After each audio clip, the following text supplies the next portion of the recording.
नमस्कार दोस्तों, कैसे हैं आप लोग? तो आपकी फरमाइश पे हम लेकर आए हैं आज एंशियंट हिस्ट्री के क्वेश्चन लेकर आए हैं। और ये क्वेश्चन कौन से हैं? CGL 2025 में जो प्री में पूछे गए क्वेश्चन हैं वो ये क्वेश्चन है। ऑलमोस्ट अराउंड 39 क्वेश्चन है और ये एक वन शॉट वीडियो है। ये बहुत इंपॉर्टेंट है। जिनका भी एग्जाम है आगे उसके लिए बहुत बहुत इंपॉर्टेंट ये वीडियो रहने वाली है। तो बिल्कुल भी स्किप मत करना। ये वो क्वेश्चन है जिनके रिपीट होने की जो प्रोबेबिलिटी है वो बहुत हाई है।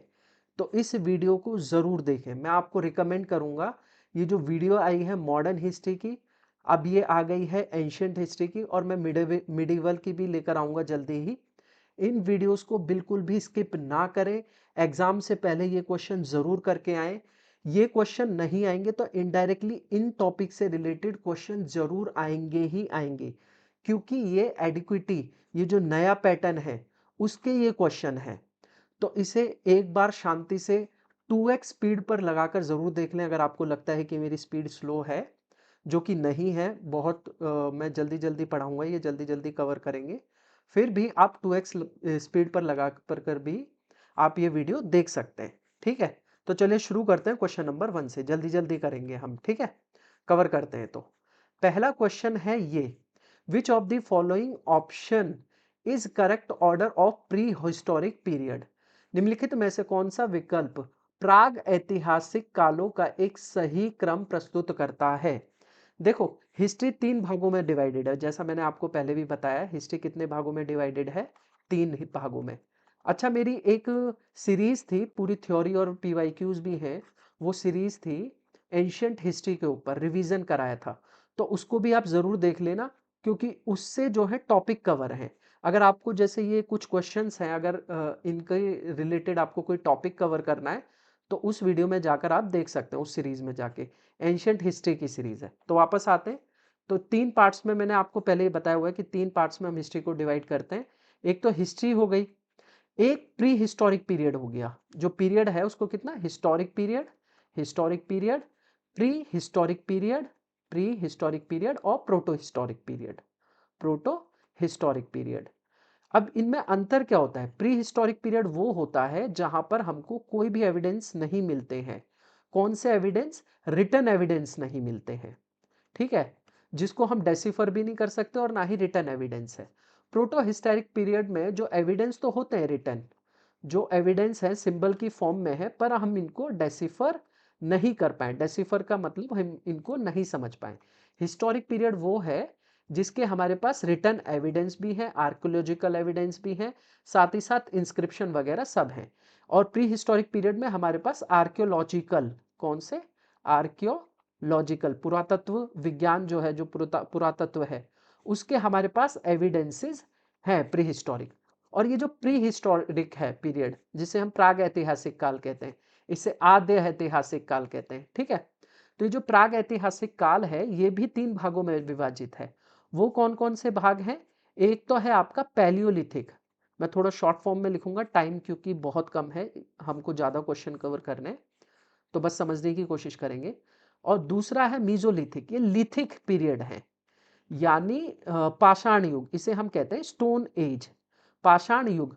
पाषाण युग को कितने भाग में विभाजित किया हुआ है? 3 भागों में, पैलियो, मीजो और नियोलिथिक। लिथिक मतलब होता है पाषाण, और मीजो पैलियो ये सबसे प्राचीन है, फिर मिड वाला रीजन है, मिड वाला पार्ट है, फिर ये नया वाला नियोलिथिक ये पीरियड है। ठीक है, पैलियोलिथिक में जो लोग हुआ करते थे वो नोमैडिक हुआ करते थे।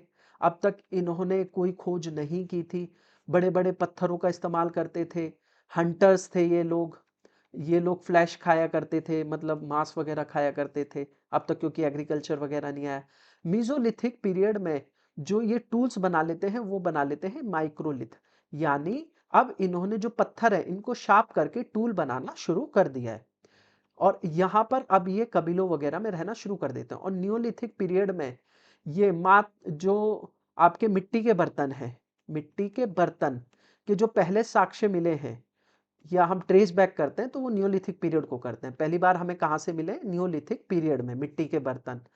ठीक है, तो और ये न्यूलिथिक जो पीरियड है यहाँ से एग्रीकल्चर शुरू हो गया था, यानी कृषि शुरू हो गई थी, कृषि और पशुपालन डोमेस्टिकेशन शुरू हो गया था। तो ये था न्यूलिथिक पीरियड। इसके बाद मेटल एज शुरू होती है, चाल्कोलिथिक पीरियड होता है, फिर आपका ब्रोंज एज शुरू होता है, कॉपर का के बारे में पता लगता है, फिर ब्रॉन्ज के बारे में, आगे चल के आयरन। तो सबसे पहला जो मेटल इंसान को पता लगा था वो कौन सा था? तो वो था कॉपर। कौन सा मेटल था? वो था कॉपर। तो इसका जो ऑर्डर है वो कैसे रहने वाला है? सबसे पहले पैलियोलिथिक। पैलियोलिथिक भी कई पार्ट में डिवाइड होता है, लोअर पैलियोलिथिक, मिडल और अपर, वो सब नहीं पढ़ेंगे हम यहाँ पर क्योंकि फिर वीडियो बहुत लंबी हो जाएगी। बस मैं ऑर्डर बता देता हूँ आपको। तो सबसे पहले पैलियो, फिर मीजो, फिर नियो, फिर मेटल एज। तो इसका आंसर है ऑप्शन नंबर बी। तो बढ़ते हैं नेक्स्ट क्वेश्चन की तरफ। अगला क्वेश्चन है question number 2। Which type of weapon were commonly used by Mesolithic people for hunting? मध्य पाषाण काल के लोग शिकार के लिए मुख्यतः कौन से हथियार प्रयोग किया करते थे? तो मैंने ऑलरेडी आपको बताया था माइक्रोलिथ, बहुत ही छोटे टूल, मतलब इन्होंने इनको शार्प करके जो फ्लेक्स है इन्होंने तोड़ तोड़ के ब्लेड्स वगैरह बनाने शुरू कर दिए थे। इन्होंने क्या तलवारें बनानी शुरू की थी? अभी तक मेटल यानी जो कॉपर है, ब्रोंज है, इनकी खोज नहीं हुई है, तो तलवारें कैसे बन सकती हैं?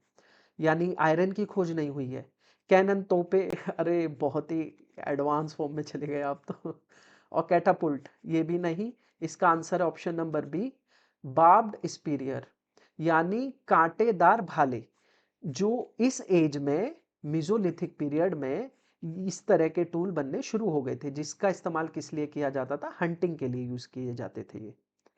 तो इसका आंसर है ऑप्शन नंबर बी। बढ़ते हैं नेक्स्ट क्वेश्चन की तरफ। इसके बारे में हम ऑलरेडी थोड़ा डिस्कस कर चुके हैं, तो इसको इतना ही छोड़ेंगे। क्वेश्चन नंबर 3 है ये, which among the following is not true about the Harappan culture? निम्नलिखित में से हड़प्पा संस्कृति के बारे में कौन से कथन सत्य नहीं है? तो क्या सत्य नहीं है? दे वर्शिप्ड अ मेल डेटी कोल्ड पशुपति। वे पशुपति नामक पुरुष देवता की उपासना करते थे। ऑब्वियसली करते थे। पशुपति सील पाई गई है जहां से पता लगा है कि ये प्रोटोशिवा जिन्हें पशुपति कहा जाता है उनकी पूजा करते थे। साथ में ये एक माता जो मात्र की एक मूर्ति भी मिली है जिसे गॉडेस अर्थ बोलते हैं। ऐसा माना जाता है कि उसके रूप में ये प्रकृति की भी पूजा किया करते थे। तो ए तो हो सकता है, तो इसमें से ए आंसर नहीं है। Women worn ornament made of gold, silver, copper, bronze. तो ऑब्वियस सी बात है, कॉपर की खोज हो गई थी, ब्रॉन्ज की खोज हो गई थी, गोल्ड इंपोर्ट करते थे, सिल्वर वगैरह भी तमिलनाडु में गोल्ड वगैरह होना शुरू हो गया था। तो इन सब के ये ऑर्नामेंट्स पहना करते थे, तो ये भी सही है, बी भी सही है। इंडस वैली सिविलाइजेशन में ये सब शुरू हो चुका था। इंडस वैली ये जो हड़प्पन सिविलाइजेशन है इसे ब्रॉन्ज एज भी बोला जाता है।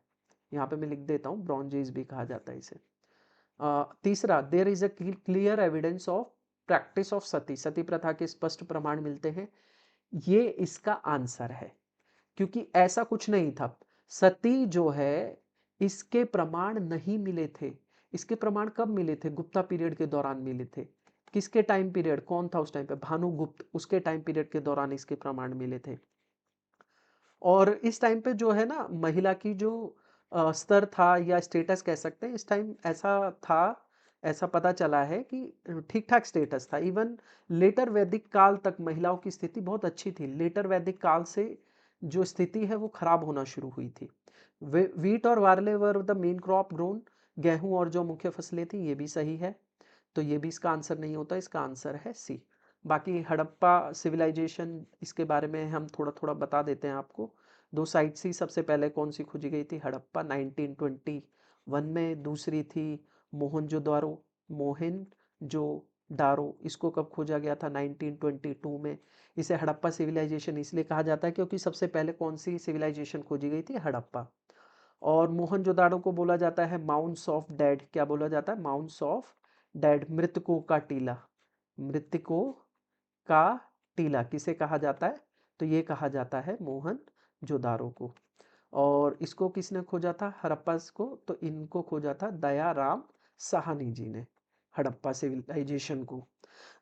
और मोहनजोदाड़ो को किसने खोजा था? R D Banerjee. R D Banerjee. जल्दी पढ़ाने के चक्कर में शब्द आपस में मिल जा रहे हैं कभी कभी कुछ भी निकल रहा है। तो बढ़ते हैं नेक्स्ट क्वेश्चन की तरफ, क्योंकि क्वेश्चन थोड़े ज़्यादा हैं और ज़्यादा से ज़्यादा इन्फॉर्मेशन मैं आपको देना चाहता हूँ, तो थोड़ा सा मेरे को इस वजह से थोड़ा फास्ट ट्रैक चलना पड़ेगा। अगर थोड़ा तेज़ लगे तो स्लो कर लेना, यही है। बाकी मुझे लगता है कि आपको अच्छे से समझ में आएगा, मेरे शब्द जो है एकदम क्लियर निकलेंगे। ठीक है, तो क्वेश्चन नंबर 4 पे हम पहुंच चुके हैं। क्वेश्चन नंबर 4 क्या कह रहा है? दो स्टेटमेंट हैं, स्टेटमेंट 1 एंड 2 दोनों को पढ़ते हैं, फिर देखते हैं, आंसर करते हैं। एक स्टेटमेंट पता करने पर ऑप्शन रिजेक्ट करने की कोशिश करते हैं। मैंने आपको पहले भी बताया कि स्टेटमेंट्स वाले क्वेश्चन जो होते हैं वो थोड़े इजी होते हैं। कई बार एक स्टेटमेंट के पता होने से भी हम ऑप्शन को एलिमिनेट कर ले जाते हैं। Harappan seal were made using locally found steatite. ये हमको पता है कि हड़प्पा की जो मुहरें हैं वो स्थानीय रूप से प्राप्त स्टीटाइट से बनाई जाती थी। तो ए करेक्ट है, तो ओनली ए इसको होल्ड करते हैं। ओनली 2 ये तो नहीं होगा, तो ये डिलीट हो गया। नीदर भी नहीं होगा, दो ऑप्शन डिलीट हो गए, तो दूसरा हमको पढ़ना ही पड़ेगा। मतलब अगर नहीं पता है तो हम आंसर नहीं कर पाएंगे। फिर भी 50-50 चांस ले सकते हैं ऐसी सिचुएशन में। तो अल्टीमेटली ये पता है ना हमको, एक स्टेटमेंट पता है, तो दूसरी पे थोड़ा सा हम डाउट ले सकते हैं, प्रोबेबिलिटी के साथ खेल सकते हैं।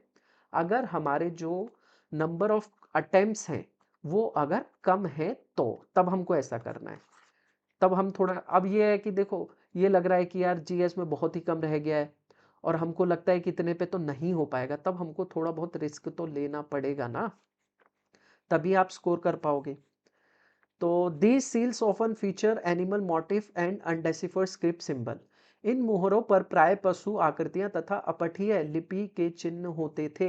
देखो ये मैंने एक सील दिखाई है, मैंने आपको पहले भी बताया था, जो प्रोटो शिवा उनकी पूजा होती थी उसे कहते थे पशुपति नाथ। तो ये पशुपति सील है, पशुपति नाथ कह रहा हूँ, हाँ नाथ ही है वो हमारे। तो पशुपति सील में आप देख सकते हैं ये वन हॉर्न राइनो है, और यहाँ पर ये आई थिंक ये क्या है, इसका समझ नहीं आ रहा। ये टाइगर है, ये एलिफेंट है, ये आई थिंक बफेलो है। तो ये सारे जो एनिमल्स हैं, कौन कौन से, बफेलो हो गया, ये टाइगर है, ये राइनो है, और साथ ही साथ में डियर भी है। तो ये सब एनिमल उस टाइम के लोगों को मालूम थे, तभी यहाँ सील पर जो आकृति है ये बनाई गई है। पता होंगे तभी तो, क्या नहीं थे उनको मालूम, शायद उनको लाइन के बारे में नहीं मालूम था, ये भी पूछ लिया जाता है। ये भी क्वेश्चन प्रीवियस ईयर क्वेश्चन में आया हुआ है कि ये दे देते थे बफेलो, राइनो, टाइगर और लायन, इनमें से कौन सा है जो हड़प्पा सिविलाइजेशन के लोग जिस जानवर को नहीं जानते थे। तो इसके साक्ष्य हमको नहीं मिले हैं, तो इसलिए हम इसको मार्क कर देते। अच्छा, एक हम्पलेस बुल है, वो भी काफी सारी सील्स पर पाया जाता है, तो ये इंपॉर्टेंट हो जाता है, तो इसलिए दोनों स्टेटमेंट सही हैं। तो इसका आंसर होगा both statement 1 and statement 2 are correct. तो बढ़ते हैं नेक्स्ट क्वेश्चन की तरफ।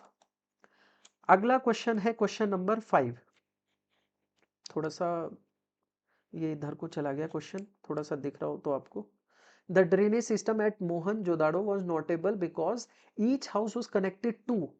मोहनजोदाड़ो की जल निकासी प्रणाली उल्लेखनीय थी क्योंकि प्रत्येक घर जुड़ा हुआ था। किससे जुड़ा हुआ था? भूमिगत जल टंकियां थी? नहीं, ऐसा तो कुछ नहीं था। Central pillar for support? ये भी नहीं था।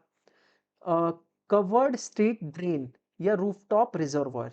छत पर जलाए से, यानी छत है उसकी छत पर मुमटी पर टंकी रखी थी क्या? नहीं, ऐसा भी नहीं था। अच्छा, इसमें जो घर पाए जाते थे ऐसा माना जाता है कि 2 स्टोरेड, यानी 2 मंजिला इमारत पाई गई हैं।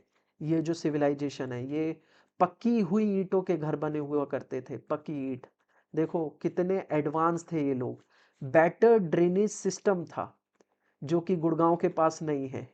गुड़गांव में आज भी बहुत सारे जो क्षेत्र हैं वहां पर बेटर ड्रेनेज सिस्टम नहीं है, जबकि इंडस वैली सिविलाइजेशन में था। और सबसे बेस्ट कहां पर देखा गया है? धोलावीरा में देखा गया है। तो ये ड्रेनेज जो सिस्टम था, इनको नालियों वगैरह या पानी के निकास के बारे में बहुत जानकारी थी, और ये नदी के पास बसे हुआ करते थे। नसी ज्यादातर नदियों के पास बसने का इनका जो मकसद इसलिए होता था ताकि जो पानी है उसका एक्सेस हो सके इजीली। अब ऐसा तो नहीं है पहले के लोग नल लगा लेते थे तो नल से पानी निकाल लिया, ऐसा नहीं है। तो उनको इनकी जरूरत हुआ करती थी फसलों वगैरह के लिए, पीने के लिए।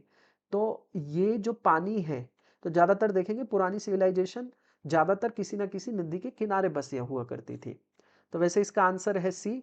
ये जो आप देख रहे हो ना नालियाँ, ये बिल्कुल रोड के बीचों बीच हुआ करती थी, और ये देखो ये तो खुली है, लेकिन इसको ढका हुआ करते थे, यानी इस पर ढकी हुई होती थी ये नालियाँ। और ये जाके एक मेन होल हुआ करता था, जैसे आजकल होता है ना, एक मेन होल होता था जिसे क्या बोलते थे आप मुझे कमेंट बॉक्स में बताना। वहां पर जाकर पानी इकट्ठा होता था, फिर उसे जैसे भी निकाल दिया करते थे, निकास था, यानी बेटर निकास था पानी का। तो बढ़ते हैं नेक्स्ट क्वेश्चन की तरफ। अगला क्वेश्चन है क्वेश्चन नंबर 6। पेन का कलर बदल लेते हैं, फिर इसका आंसर करेंगे हम लोग। क्वेश्चन नंबर 6 क्या कहता है? एंशियंट इंडिया में Chanhudaro was primarily A centre for. प्राचीन भारत में चनुधारो मुख्यतः किसका केंद्र था? जैसे मैंने आपको पहले वीडियोस में पढ़ाया हुआ है, जो मैंने इंडस वैली सिविलाइजेशन पढ़ाई है, कि इस सिविलाइजेशन में दो तरह के नगर हुआ करते थे। एक हुआ करते थे अपर टाउन और दूसरे हुआ करते थे लोअर टाउन। अपर टाउन वो हुआ करते थे जहां पर शायद जो अपर क्लास है, या जैसे कह लें मर्चेंट वगैरह, वो सब रहा करते होंगे। अन्नागार वगैरह जैसी बड़ी इमारतें हुआ करती होंगी। यानी यहाँ पर क्या हुआ करते थे? यहाँ पर हुआ करती थी सिटाडेल, यानी दुर्ग हुआ करते थे और ऊंचाई पे बसा हुआ करते थे। और जो लोअर टाउन है, यहाँ पर नॉर्मल जो मिडिल जो लोअर क्लास लोग हैं, लोअर क्लैन के लोग जो होते थे, वो यहाँ बसा करते थे। यहाँ पर कोई सिटाडेल नहीं हुआ करते थे, यानी दुर्ग नहीं हुआ करते थे, वो लो लैंड पे बसा करते थे। अब बात करें हम चनुदारो। चनुदारो एक ऐसा शहर है जहां पर कोई भी सिटाडेल नहीं था, कोई भी दुर्ग यानी नहीं था। इसका मतलब ये है कि यहाँ पर जो वैसे लोग रहा करते होंगे, जो लेबर या वैसा काम किया करते होंगे, यानी लाने ले जाने का, उठाई धरा का काम जो होता है वो सब करते होंगे। तो ऐसे लोग जो आर्टिसन टाइप का काम करते हैं, क्या करते हैं, जैसे बीड मेकिंग। तो यहाँ पर ये जो शहर है, इसमें मनके बनाने का कार्य होता था। बड़े सुंदर सुंदर मनके बनाते थे ये लोग, जिनको जिनको पिरोकर एक आभूषण बना के महिलाएं वहां की पहना करती थी। तो चनुदारो किसके लिए फेमस था? बीड मेकिंग के लिए। तो बढ़ते हैं नेक्स्ट क्वेश्चन की तरफ। अगला क्वेश्चन है question number 7। What significant agricultural evidence was discovered at the Harappan site of Kalibangan? Harappa स्थल कालीबंगन में कौन सा महत्वपूर्ण कृषि प्रमाण प्राप्त हुआ? कालीबंगन ये कहां पर है? ये है हनुमानगढ़ डिस्ट्रिक्ट। और ये हनुमानगढ़ डिस्ट्रिक्ट कहां पर पड़ता है? तो ये पड़ता है आपका राजस्थान। तो ये कहाँ की साइट है? तो ये है राजस्थान की, भारत में ये कालीबंगन साइट। अच्छा, दो क्वेश्चन आपसे हैं कि भारत की सबसे बड़ी जो सिविलाइजेशन साइट है, ओल्डेस्ट, वो कौन सी है? उसका आंसर आप मुझे कमेंट बॉक्स में करना। और सबसे बड़ी कौन सी है और सबसे पुरानी कौन सी है? सबसे बड़ी सिविलाइजेशन भारत के अंदर और सबसे पुरानी सिविलाइजेशन कौन सी है? और ये दोनों एक ही राज्य में स्थित हैं। तो आइडिया आपको लग गया होगा। आप आंसर करना इसका कमेंट बॉक्स में, बाकी मैं इसका आंसर करता हूँ। कालीबंगन किस लिए के लिए फेमस था? तो criss cross plug marked in field, यानी ऐसा पाया गया है कि कालीबंगन में एग्रीकल्चर यानी कृषि हुआ करती होगी। ऑब्वियस सी बात है, प्लग्ड फील्ड है, यानी यहाँ पर हल चलाया जाता है, तो यानी कृषि भी की गई होगी। तो कृषि के जो मैं कह सकता हूँ एविडेंस या साक्ष्य मिले, वो कहाँ से मिले हैं? तो वो मिले हैं कालीबंगन से। कृषि की बात आ गई है तो हम राइस यानी चावल हस्क की बात कर लेते हैं। हस्क यानी भूसा होता है चावल का। इसके जो प्रमाण है वो कहाँ से मिले हैं? तो ये मिले हैं लोथल से। और लोथल कौन सी जगह थी? लोथल वह जगह थी जो कि पोर्ट थी, यानी ये बंदरगाह था। बंदरगाह कहाँ का? तो ये बंदरगाह था इंडस वैली सिविलाइजेशन का। तो यहाँ से ट्रेड वगैरह हुआ करता होगा। तो चावल के जो साक्ष्य कहाँ से मिले? लोथल से। लोथल की एक और फेमस चीज है, वो है बरियल। अब ये जो बरियल प्रैक्टिस थी वो कौन सी थी, वो मुझे बता देना कमेंट बॉक्स में। बाकी हॉर्स यानी घोड़े के जो बोन्स मिले हैं वो कहाँ से मिले हैं? तो ये क्या सूत का झंडौर से मिले हैं? नहीं, सूत का झंडौर झंडौर जो था वो था बलूचिस्तान में। ये मिले हैं सूर कोतड़ा से। सूर कोतदा, सूर कोतदा से। ठीक है, तो इसका आंसर है ऑप्शन नंबर सी। तो बढ़ते हैं नेक्स्ट क्वेश्चन की तरफ।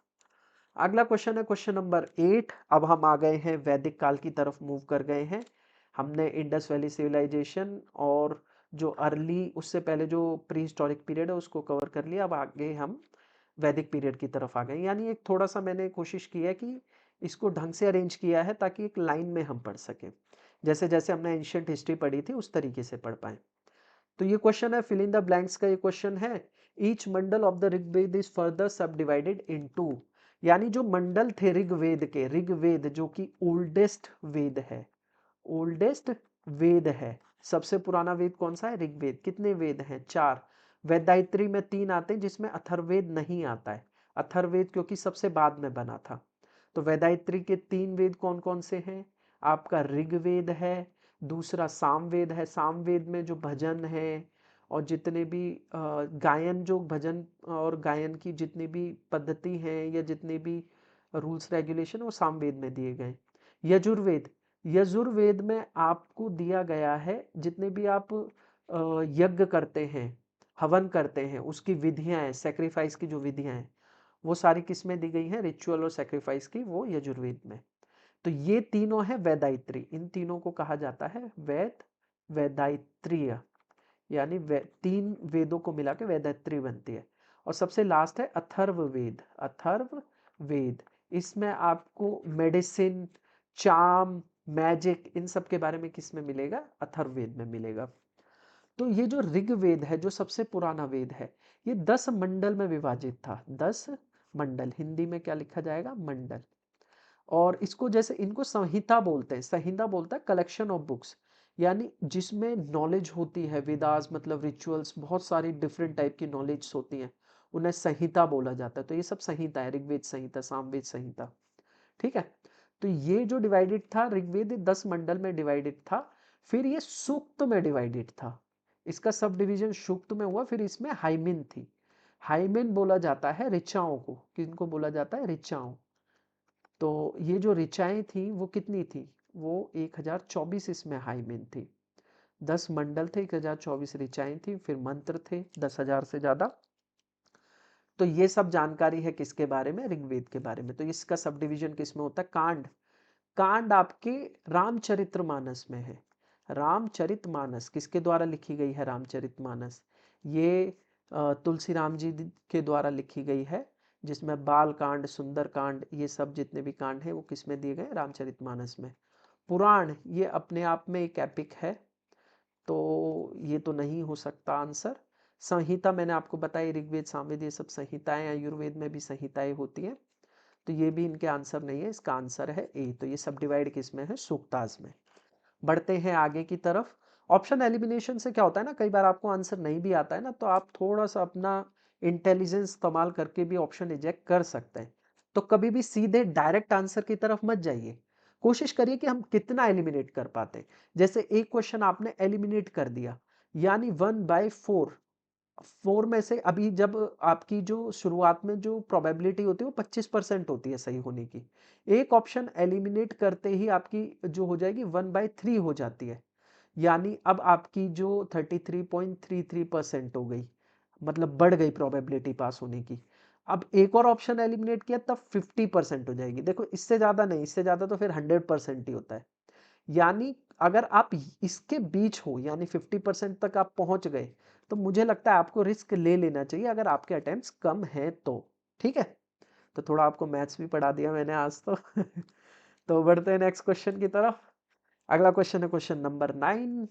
जल्दी जल्दी कर रहे हैं हम खत्म, और बहुत जल्दी खत्म हो जाएगा, शॉर्ट रहेगी वीडियो, कोशिश करूंगा शॉर्ट रखूं और जल्दी जल्दी आपको इन्फॉर्मेशन भी दूं।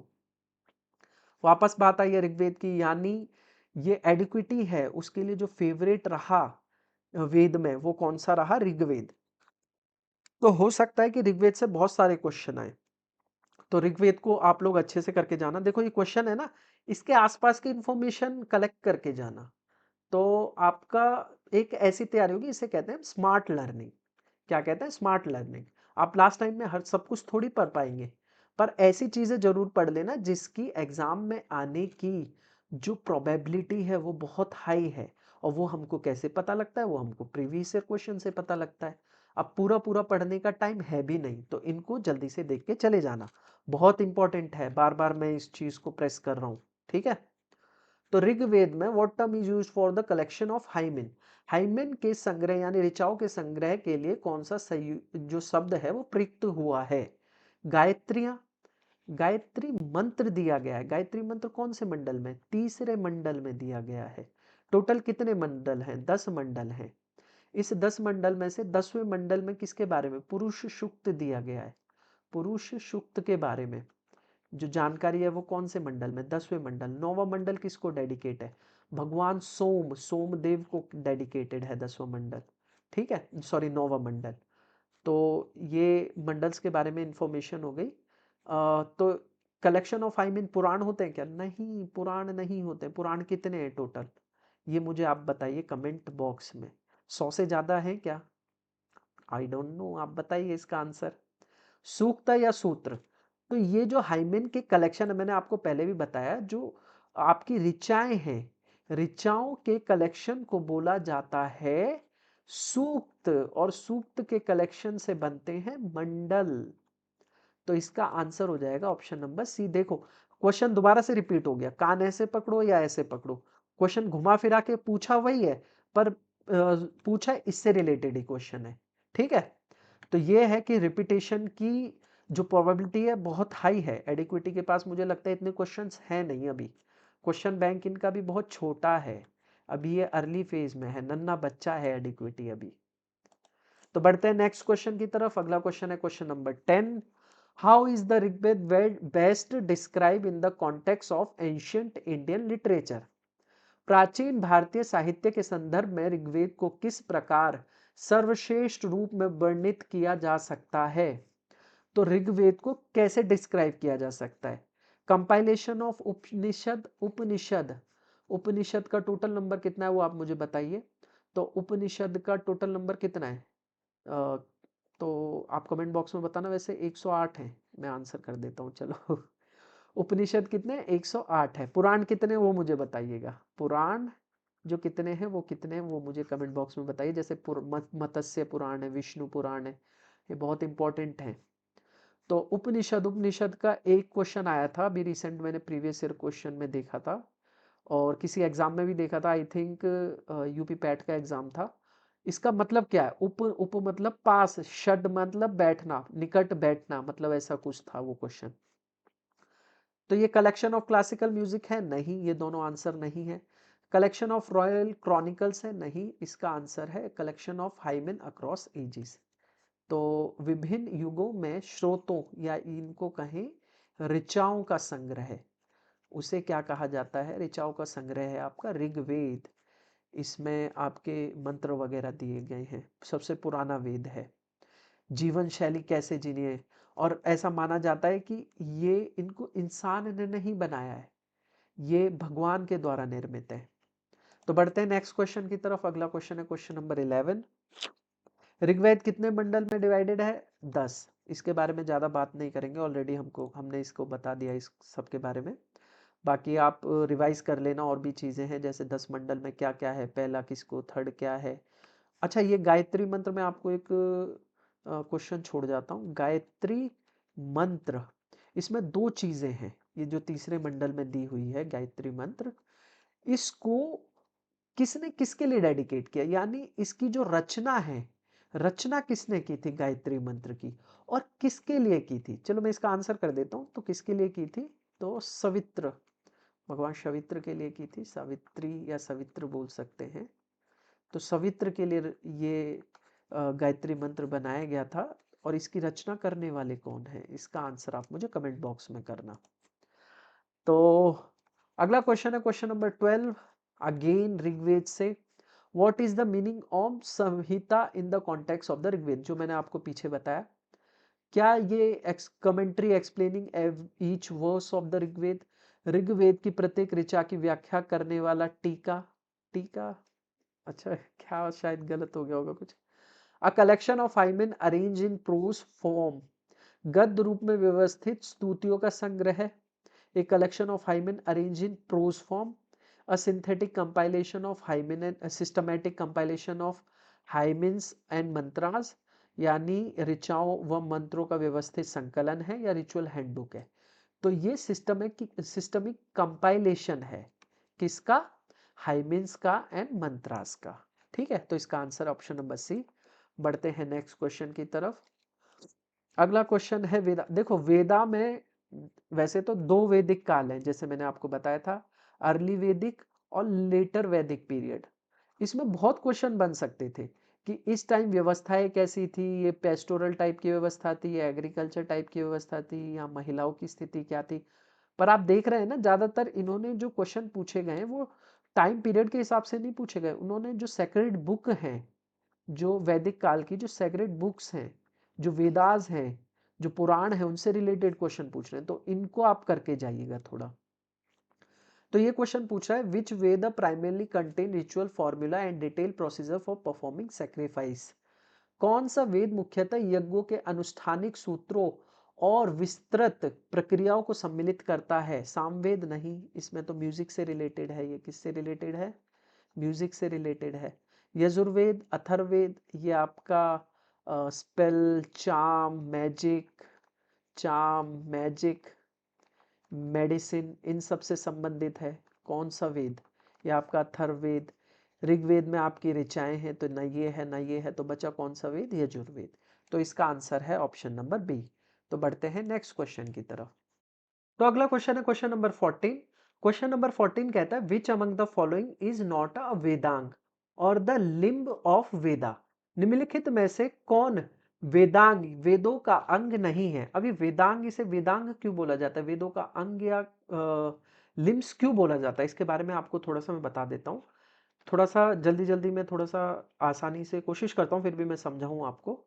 वेद क्या होता है? वेद होते हैं थोड़े कॉम्प्लेक्स।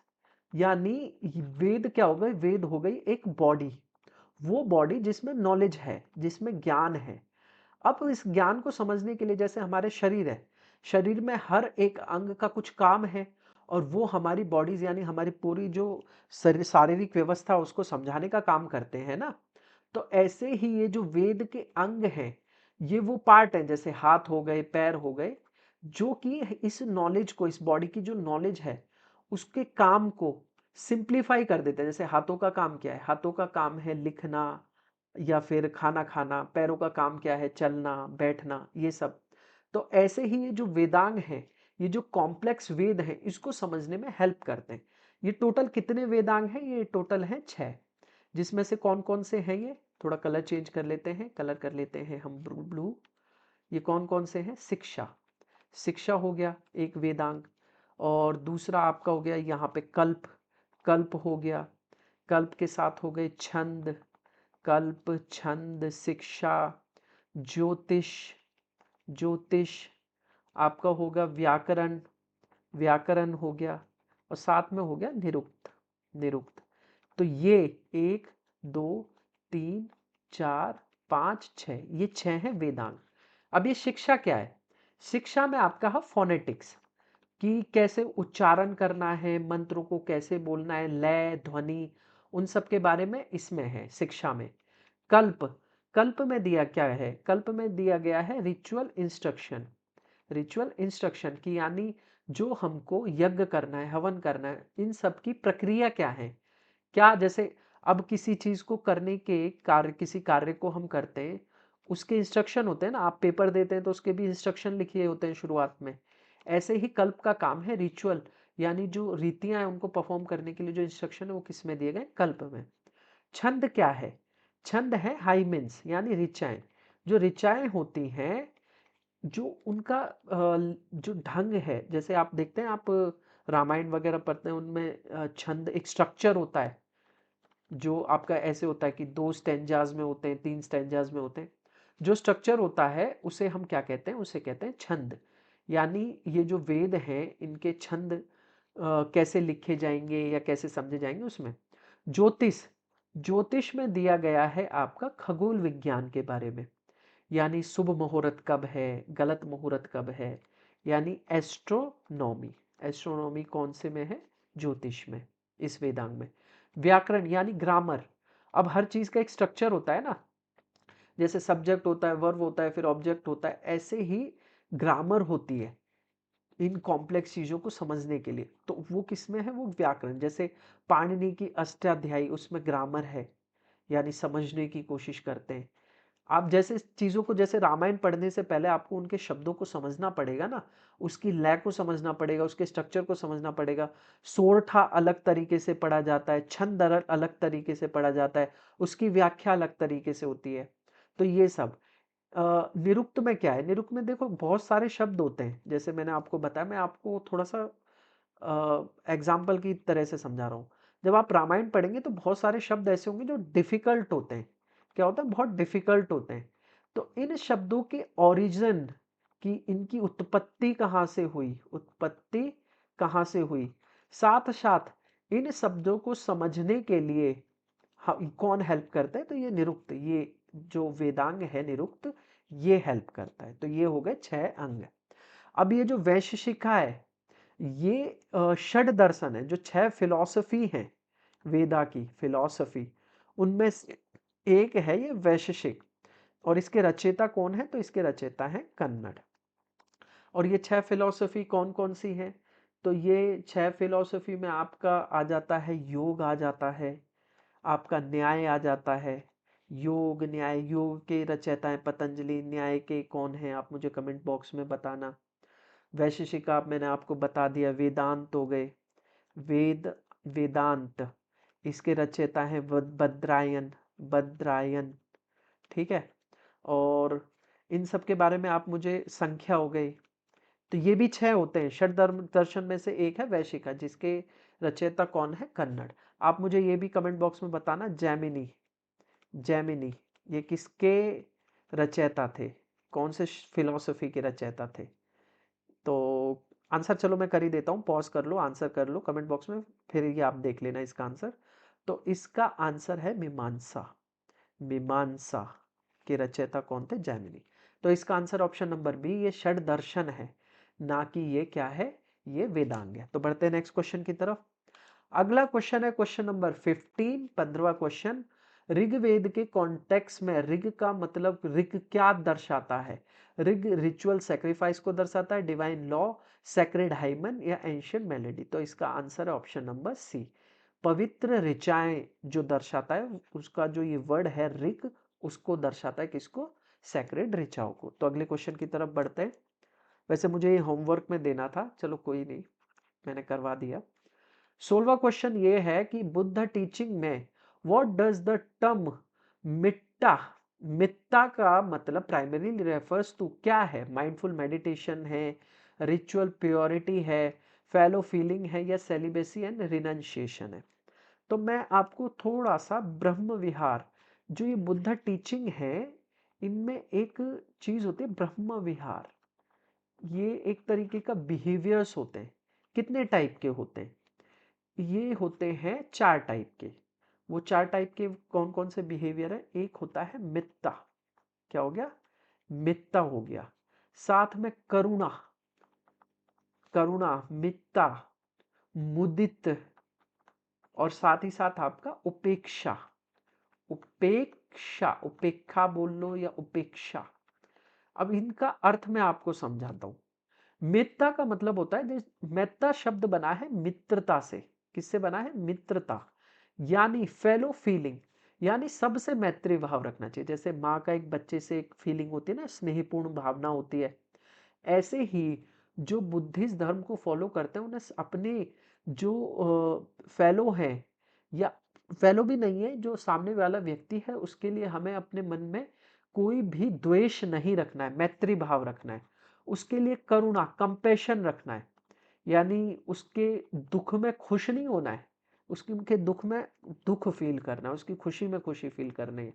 मुदिता, मुदिता का मतलब होता है कि जैसे करुणा में किसी को हमदर्दी, मुदिता में होता है कि अगर मान लो किसी को सुख प्राप्त हुआ, तो उसके सुख से आप दुख नहीं हुए, आपको सुखी। बाकी उल्टा है, ज्यादातर लोग बुद्धिस्ट फिलॉसफी के विपरीत चलते हैं, किसी के सुख से दुखी हो जाते हैं। पर हमें सुख से, किसी के सुख से जब सुख प्राप्त हो, तो उसे कहते हैं मुदिता। उपेक्षा, उपेक्षा का मतलब ये है कि कैसी भी कंडीशन हो, दुख है, सुख है, आपने देखा होगा जो भाव होता है मॉन्क के चेहरे पर, जो बुद्ध धर्म को फॉलो करते हैं, वो दुख में भी ऐसे ही रहते हैं, सुख में भी इनडिफरेंट रहते हैं, यानी उनका स्टोइक बिहेवियर रहता है हर कंडीशन की तरफ। दुख है तो भी नॉर्मल है, सुखी है तो भी नॉर्मल है।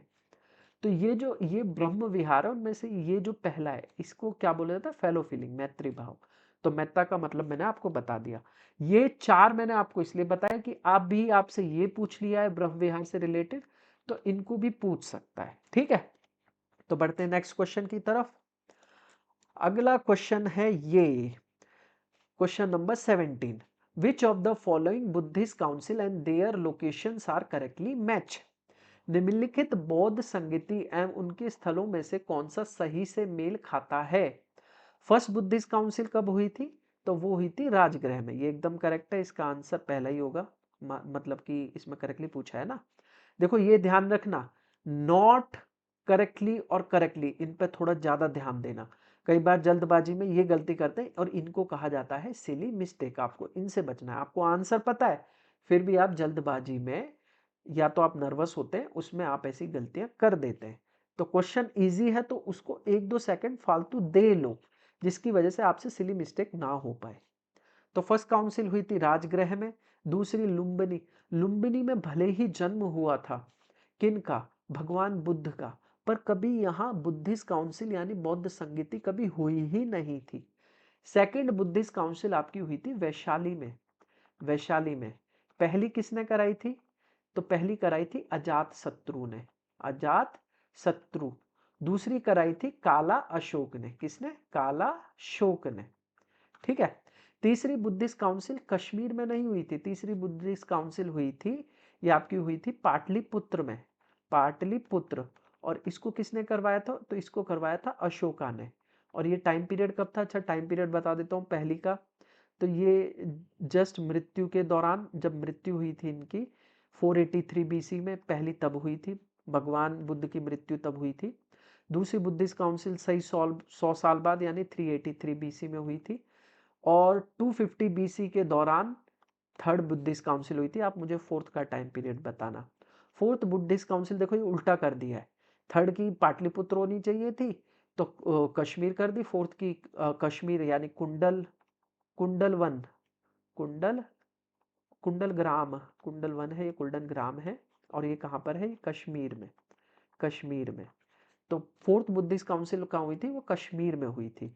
और फोर्थ बुद्धिस्ट काउंसिल किसने कराई थी, तो कनिष्क, कुषाण वंश के, किस कौन सा वंश था, कुषाण वंश के कनिष्क ने फोर्थ बुद्धिस्ट काउंसिल को बुलाया था। इसका आंसर है, ये तीनों गलत है, इसका आंसर है ए। तो बढ़ते हैं नेक्स्ट क्वेश्चन की तरफ।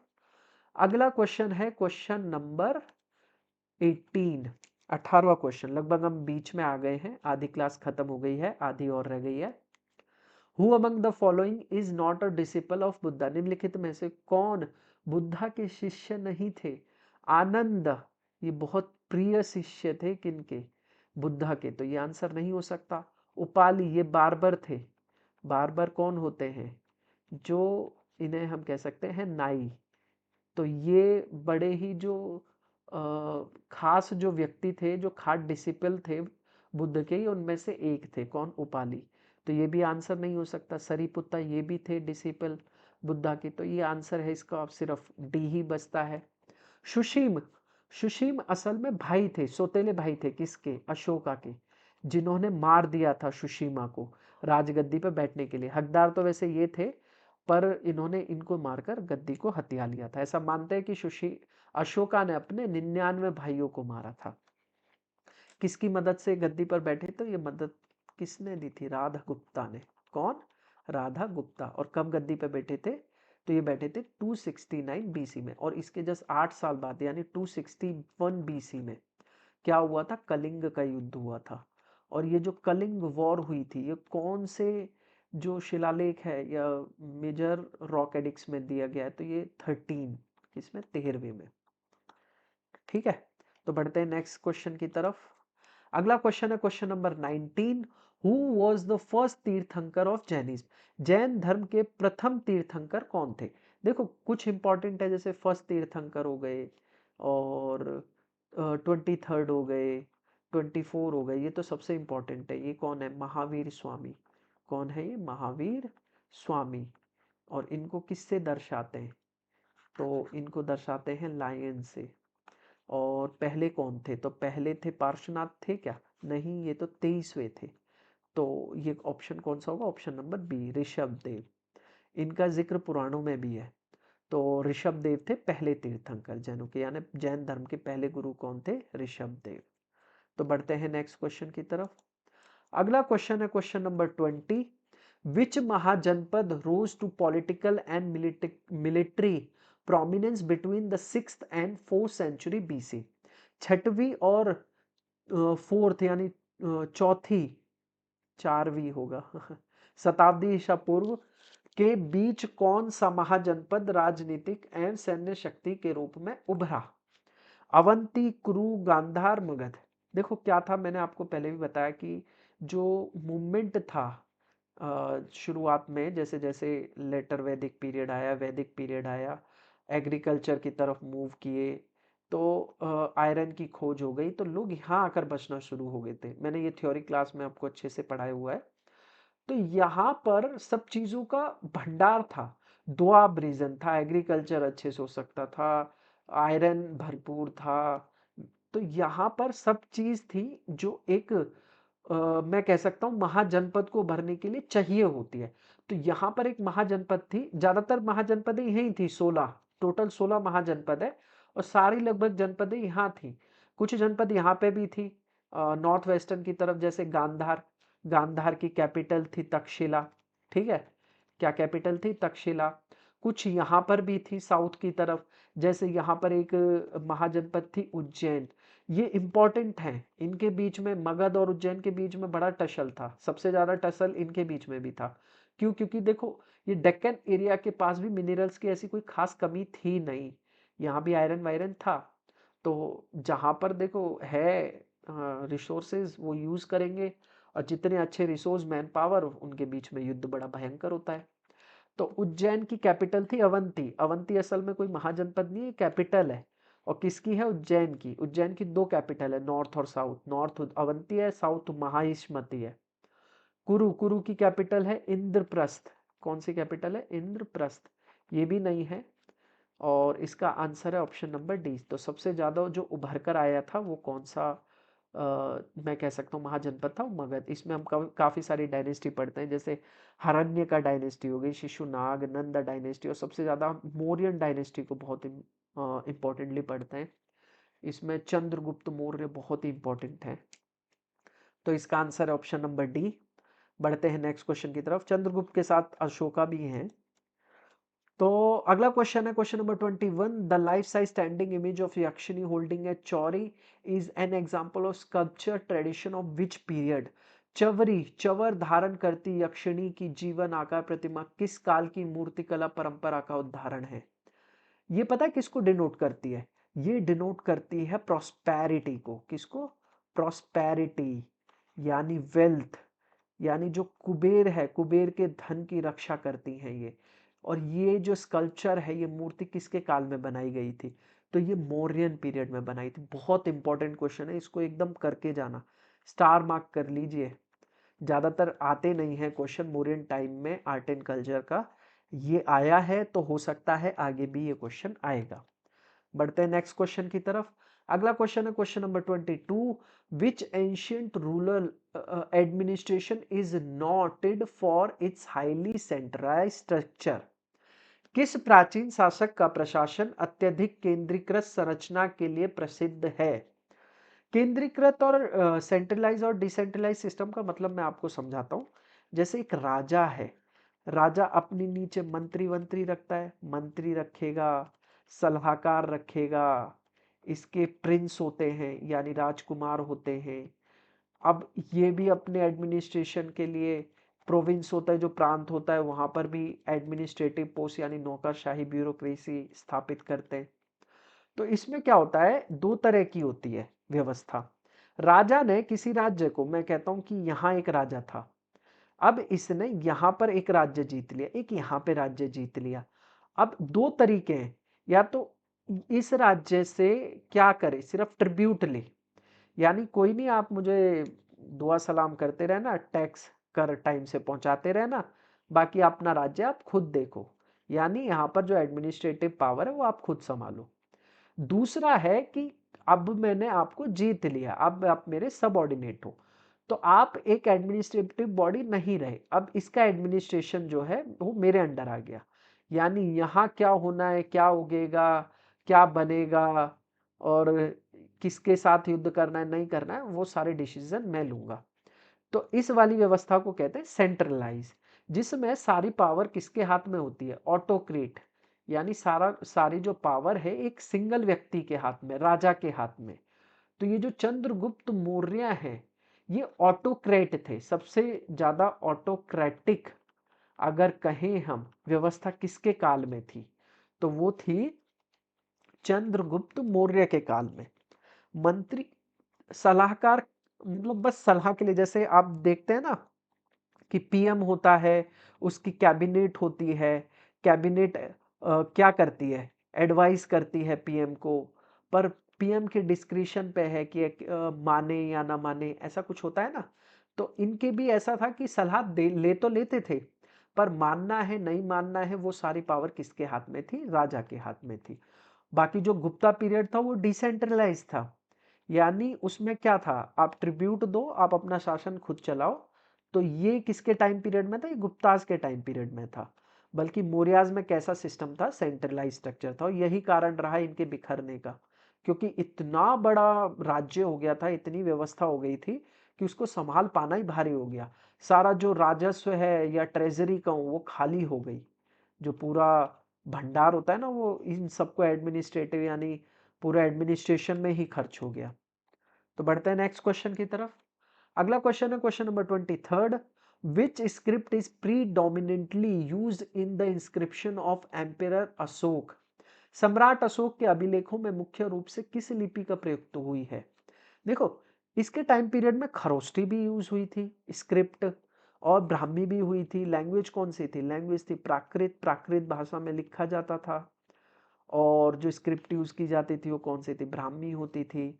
लेकिन आपको मैं बता दूं, जो नॉर्थ वेस्टर्न पार्ट था, यानी इधर ये भारत है, तो ये वाला जो रीजन था इधर की तरफ, नॉर्थ वेस्टर्न रीजन की तरफ, जो ब्राह्मी तो थी, साथ के साथ खरोष्ठी, ये वाली जो लिपि है वो भी प्रयुक्त होती थी। कौन सी, खरोष्ठी। और आपका ये जो अफगानिस्तान वाला रीजन है, अफगानिस्तान, यहाँ पर कौन सी लिपि यूज हुआ करती थी, यहाँ पर इसके साथ अरमाइक एक लिपि थी, अरमाइक, अरमाइक, आरामी लिपि, हिंदी में शायद इसे आरामी लिपि कहते हैं, ये इस्तेमाल होती थी।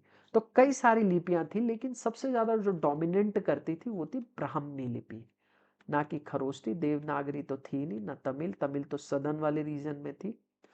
और तमिल का जो तमिल टैक्स फले फूले, वो पांड्यास के टाइम पर बड़े फूले फूले थे। जो काउंसिल हुई थी, असेंबलीज हुई थी 3, तो उसके बारे में फिर कभी बताएंगे, अगर आगे क्वेश्चन आएगा तो आगे बताएंगे। तो बढ़ते हैं नेक्स्ट क्वेश्चन की तरफ। इसका आंसर मैंने दे दिया आपको, ब्राह्मी लिपि। खरोष्ठी भी लिपि है, पर जो डोमिनेंट थी वो कौन सी थी, ब्राह्मी। तो बढ़ते हैं नेक्स्ट क्वेश्चन की तरफ। अगला क्वेश्चन है question number 24। Which of the following scholar wrote the अष्टांग संग्रह। अष्टांग संग्रह ये रचना किसकी थी, किस विद्वान की थी। चरक की, सुश्रुत की, भास्कराचार्य की, या फिर बाग भट्ट की। चरक ने जो पुस्तक लिखी है वो लिखी है चरक संहिता, इन्हीं के नाम पर है, चरक संहिता। और ये चरक संहिता, इसमें मेडिसिन के बारे में लिखा हुआ है। और ये दोनों बहुत ही फेमस फिजिशियन थे, इंपॉर्टेंट फिजिशियन हैं ये एंशियंट काल के। और ये किसके लिए इन्हें कहा जाता है, फादर ऑफ मेडिसिन, चिकित्सा के पिता, चिकित्सक, विज्ञान के पिता, फादर ऑफ मेडिसिन। हिंदी में बोले तो इसे चिकित्सा, चिकित्सा विज्ञान के पिता किसे कहा जाता है, तो ये कहा जाता है चरक को।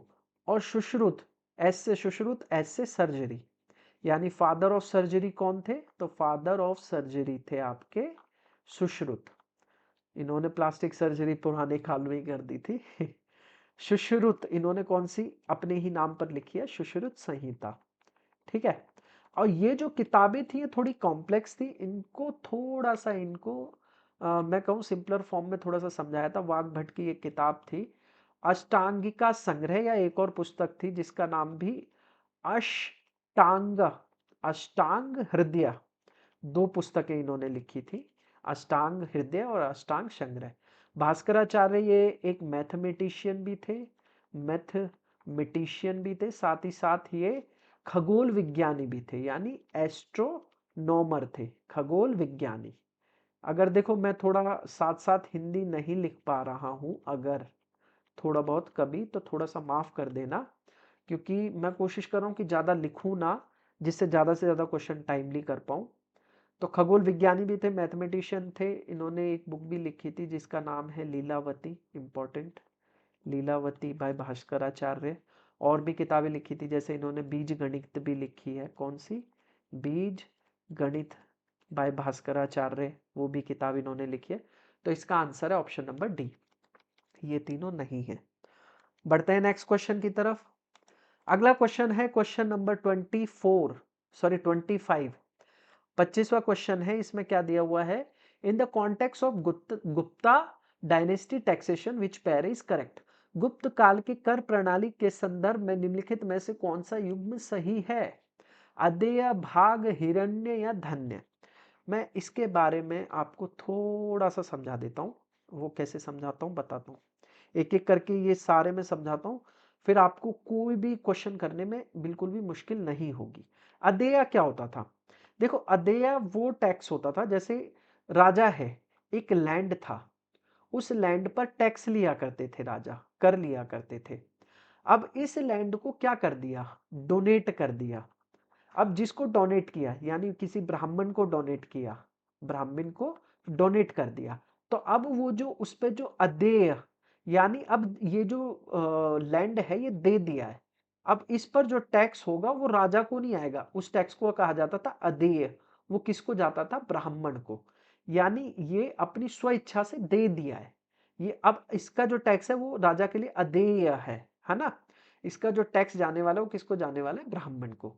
तो ये पेनल्टी फॉर लाइबेलियस, मानहानि के लिए दंड, स्पीच, ये तो नहीं है, तो ये इसका आंसर नहीं है। तो मैंने आपको थोड़ा कोशिश की है समझाने की अदेय का मतलब।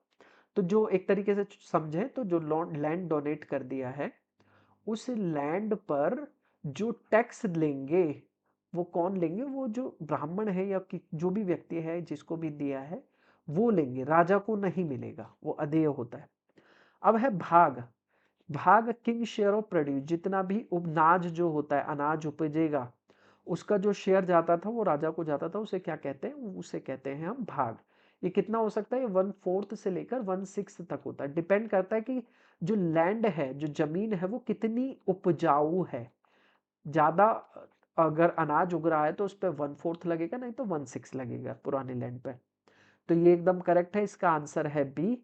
बाकी हिरण्य क्या होता है, फोर्स लेबर, फोर्स लेबर बोला जाता है विष्ठी को, किसको बोला जाता है, विष्ठी को। तो हिरण्य नहीं बोला जाता, हिरण्य एक तरीके से मैं कहूं तो कैश में कर देना, यानी गोल्ड हो गया, सिल्वर हो गया, इसके रूप में जो टैक्स दिया जाता है उसे क्या बोला जाता है, हिरण्य। गोल्ड बुलियन फी ये नहीं, ये उल्टा लिख दिया है। धन्य का मतलब होता है धन्य, धान, धान जैसे चावल का धान की खेती होती है ना, ऐसे समझ लो। धान्य होता है कि हम अनाज के रूप में, यानी जितना भी उगता है ग्रेन्स, क्या हो गए, ग्रेन्स, जब हम ग्रेन्स के रूप में राजा को कर देते हैं, या राजा को जो ग्रेन्स दिया, शुल्क दिया जाता है, उसे बोला जाता है धान्य। तो ये भी इसका आंसर नहीं है, इसका आंसर है बी। आपको सारे अच्छे से समझ में आ गए होंगे टैक्स, इससे रिलेटेड क्वेश्चन आ सकता है, इसलिए एक एक करके सबको समझाया। अगला क्वेश्चन है question number 26। Which one of the following pair is correctly match in accordance with Gupta's administration officer state rule. गुप्त प्रशासन अधिकारी निर्दिष्ट भूमिका के अनुसार निम्नलिखित में से कौन सा युग्म सही से मेल खाता है। तो ये गुप्ता के टाइम पे जो एडमिनिस्ट्रेशन होता है उसमें जो जैसे हमारे यहाँ होता है ना, डीएम होता है, पुलिस होती है लॉ एंड ऑर्डर संभालने के लिए, जैसे लेखा परीक्षक होते हैं, लेखपाल होते हैं, पटवारी होते हैं, ऐसे पुराने टाइम में भी व्यवस्थाएं होती थी। तो ये जो ध्रुवाधिकर्णिका, नाम ही ऐसा है, जीभ घूम गई मेरी। ध्रुवाधिकर्णिका, ध्रुव का मतलब होता है राजा के लिए जो शेयर जाता है, कर्णिका वो जो लैंड वगैरह का रिकॉर्ड रखता है। इन दोनों को कंपाइल करके, यानी जो लैंड रेवेन्यू जो ऑफिसर होता है, जितना भी भूमि से जो राजस्व आएगा वो किसको जाता था, यानी जो रॉयल लैंड रिवेन्यू जो होता था, जो रॉयल यानी किसको जाता था, राजा को जो जाता था, उसको हम क्या कहते थे, उसको बोलते थे ध्रुवाधिकर्णिका, जो ये सब लेखा जोखा रखता था, किसका, लैंड रिवेन्यू। लैंड से जितना भी राजस्व, यानी मैं कह सकता हूँ भूमि राजस्व जो आता है, उसका लेखा जोखा रखने वाले व्यक्ति को क्या कहा जाता, ध्रुवाधिकर्णिका। भंडार गाराधिकार, अरे यार जीभ घूम गई मेरी तो। भंडा भंडागार धिकृत, भंडागार दो वर्ड तोड़ लो ऐसे, भंडागार धिकृत, अधिकृत और भंडागार दोनों से मिलकर बना है भंडाराधिकृत। ठीक है, अब अच्छे से बोला मैंने। तो ये चीफ ऑफ पुलिस है नहीं, भंडार से ही समझ में आ रहा है कुछ जो जमा है, क्या जमा है, ट्रेजर, यानी ये ट्रेजररी ऑफिसर होता था। कौन सा, कीपर ऑफ ट्रेजरर बोल लो या ट्रेजररी ऑफिसर, ट्रेजररी ऑफिसर, ट्रेजरी ऑफिसर कौन हुआ करता था, आपका भंडार अधिकृत। ठीक है, आपकी सही बोल दिया मैंने। तो ये भी नहीं है ना, ये है। तलवाटक, तलवाटक कौन होता है, देखो गांव है, अब गांव का लैंड है, उसका एडमिनिस्ट्रेशन है, उसकी जितनी भी देख रेख है, सबको संभालने के लिए जो अकाउंटेंट होता था, जो ग्राम लेखाकार होता था, उसे क्या कहा जाता था, उसे कहा जाता तलवाटक। तो ग्राम से रिलेटेड होता था। अगर इतना ही देख लोगे तो आपको समझ आ जाएगा कि ये किसके बारे में बात कर रहे हैं, हम तलवाटक के बारे में बात कर रहे हैं। तो इसका आंसर एकदम सही है, तलवाटक होता था आपका ग्राम लेखाकार। उत्खेतियत, उत्खेतियत आपका लैंड सर्वे ऑफिसर हुआ करता था। देखो इसे कह भी सकते हैं एक तरीके से, इसको वैसे ऑप्शन को चेंज कर लो, नहीं तो ये बहुत ही कंफ्यूजन क्रिएट कर देगा। इसे मैं कह सकता हूँ रेवेन्यू ऑफिसर, रेवेन्यू ऑफिसर यहाँ पे दोनों तरफ कर लो, राजस्व अधिकारी, राजस्व अधिकारी थोड़ा चेंज कर लो, रेवेन्यू ऑफिसर क्यों किया है मैं बता देता हूँ आपको। उदखेतियत जो होता था, जो लैंड मेजरमेंट ऑफिसर होता था, उसको बोलते थे। जो लैंड को मेजर करता था, जो मापन करता था, उसको क्या बोला जाता था, उसको बोला जाता था उदखेतियत। जो टैक्स आता था, देखो लैंड रेवेन्यू की बात नहीं कर रहा मैं, जो पर्टिकुलर लैंड से जो टैक्स आ गया, जो नॉन लैंड टैक्स, या एक तरीके से कह लें जो टैक्स कलेक्टर होता था, टैक्स कलेक्टर या जो लैंड मेजरमेंट या असेसमेंट करता था, उसको क्या बोला जाता था, उसको बोला जाता था उदखेतियत। ठीक है, तो समझ में आया। लैंड मेजरमेंट ऑफिसर या टैक्स कलेक्टर जो हुआ करता था, उसे हम क्या कहते थे, उसे हम कहते थे उदखेतियत। ठीक है, वो टैक्स लैंड से रिलेटेड भी हो सकता है, नॉन लैंड टैक्स भी हो सकता है। ठीक है, रिवेन्यू नहीं, रिवेन्यू लैंड से जो रिवेन्यू होगा उसका जो लेखा जोखा रखेगा वो ध्रुवाधिकर्णी का होगा। ठीक है, तो कंफ्यूज मत होना, तो ये भी नहीं है। इसका आंसर है ऑप्शन नंबर सी। बढ़ते हैं नेक्स्ट क्वेश्चन की तरफ। हाँ, अगला क्वेश्चन है question number 27। Which title use by Gupta ruler reflects their Vaishnavite affiliation, ruler. हाँ, गुप्त शासकों द्वारा प्रयुक्त कौन सा उपाधि उनके वैष्णव मत से जुड़े होने को दर्शाती है। तो ये है, एक टाइटल लेते थे, परम भागवत, लिखा भी हुआ है आगे, भगवान विष्णु का परम भक्त। तो जो ये लोग जो वैश्वनाइट को फॉलो करते थे, वो एक टाइटल लेते थे परम भक्त। जैसे ये किसका फिगर है, ये है चंद्रगुप्त, चंद्रगुप्त मौर्य नहीं है, ये चंद्रगुप्त विक्रमादित्य हैं, सेकंड वाले विक्रमादित्य, जिनके कोर्ट में 9 रत्न थे, जिनके कोर्ट में फेमस कालिदास थे। ठीक है, तो इन्होंने ये टाइटल लिया था परम भागवत का, परम भक्त कह रहा हूँ, परम भागवत का, जो कि एक वैश्वनाइट फॉलोअर थे। अरे क्या हो रहा है आज, थोड़ा जल्दी जल्दी बोल रहा हूँ ना, क्लास खत्म करने के चक्कर में। ऐसी नहीं है कि क्लास खत्म करनी है, पर कोशिश कर रहा हूँ कि आपके पास टाइम बहुत कम है, तो कम टाइम में ज्यादा चीजें आपको बता पाऊँ। तो परम भागवत का टाइटल किसने लिया था, तो ये टाइटल लिया था चंद्रगुप्त विक्रमादित्य ने। आशा करता हूँ ये क्वेश्चन आ ही जाए एग्जाम में, तो आपके 2 नंबर पक्के हो जाएंगे। बढ़ते हैं नेक्स्ट क्वेश्चन की तरफ। Question number 28, which of the following is a primary literary source of Gupta period? निम्नलिखित में से कौन सा गुप्त काल का प्रमुख साहित्यिक स्रोत है? तो इनमें से क्या क्या है? नासिक प्रशस्ति ऑफ गौतमीपुत्र सतकर्णी। देखो ये इनकी माता थी गौतमीपुत्र। देखो नाम तो ये माता का लिया करते थे, यानी गौतमी बालाश्री। क्या नाम था? गौतमी बालाश्री। ये सतकर्णी थे, इनका नाम सतकर्णी था, पर ये अपनी माँ का नाम ले, जैसे आज हम टाइटल लेते हैं, जैसे मेरा नाम योगेश चौहान है, चौहान एक तरीके से मेरा सरनेम है, तो ये अपनी माता की साइड का थी सोसाइटी पैट्रियार्कल, पर ये नाम अपनी माता का लिया करते थे। यानी इस टाइम पे जो ये जो सातवाहंस है उनमें जो विमेन्स हैं उनका स्टेटस यानी अच्छा रहा होगा।